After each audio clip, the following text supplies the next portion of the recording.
It's easy to be friends when somebody's winning.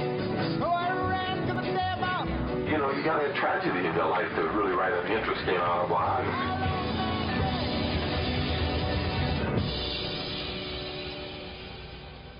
That was a clip from O.J. Made in America. It's ESPN's 5-part 30 for 30 documentary series directed by Ezra Edelman. Ezra uses O.J. Simpson's life and the trial to explore race, social justice, and America itself. And Ezra Edelman joins me now. You are such a big deal now.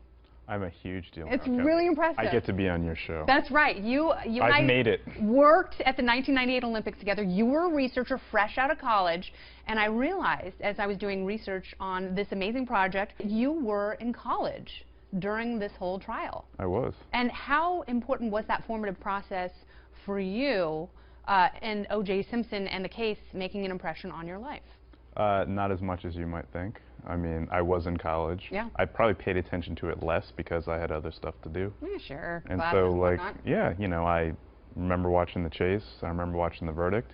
I don't remember being that emotionally involved with any of it. Were you upset that it interrupted the Knicks game? That's actually, you know me too well. That, in fact, is what I was upset about. Yeah. There were people who came over to my house.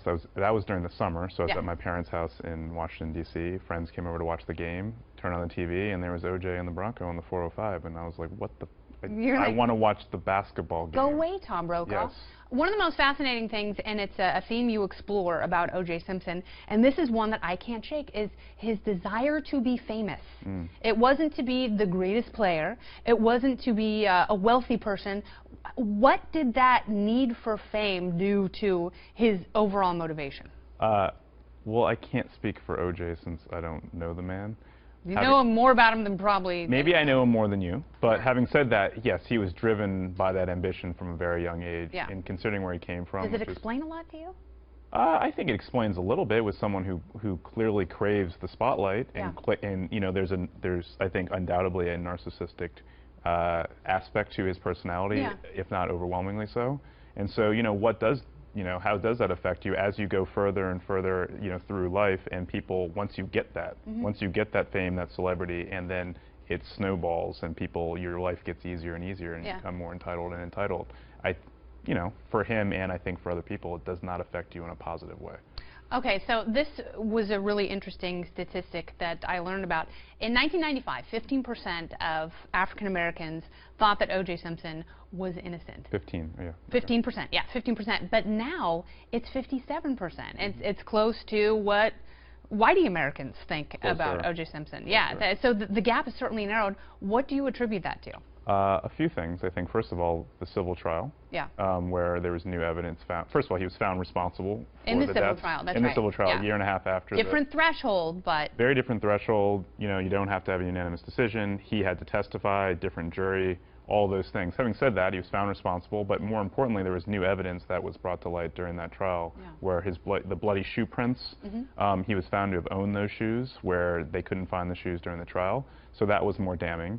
And I think just the way he lived his life since then, culminating in where he is now, which is in jail in Nevada, you know, I think people are sort of, from a character standpoint, realizing that maybe this wasn't the guy to back. Do you think he's guilty of the double murders? I think it's not a question I have any interest in answering. It's not an important one, I think. After spending that much time with I the mean, subject matter? I mean, like, once you see the film, Candy, you'll realize that there's a lot of things that the film is about that it's just not about that. Yeah. It's about so much more. It's more about how we culturally. It's explaining the verdict, explaining how we got there, explaining all the context and the history. The last thing I want to do is offer my opinion about something that might take away from someone's pure experience watching. But it's still something that drives my curiosity. Does it? Yeah. So what do you think? Whether or not he's guilty? Yeah. I think he's guilty.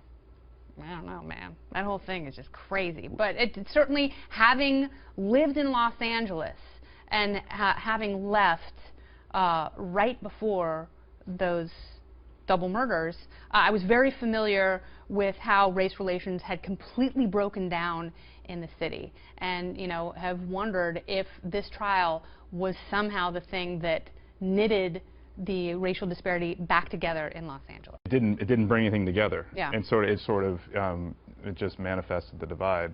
And I mean, look, one of the things the film does is show that that explosion in 1992 was really not just something that was the result of one thing happening No, in '91. It was absolutely years not. and decades in the making. Yeah. And so one of the things that the film hopefully does for a viewer is understanding all of that history going back 3 or 4 decades, and not just those 2 or 3 years before, in helping you understand really what was at play during the trial. I am so impressed by your body of work and what you've accomplished, so please come back and talk about more things. The feeling is mutual. Oh, Ezra, so kind, as always, as you were. Thank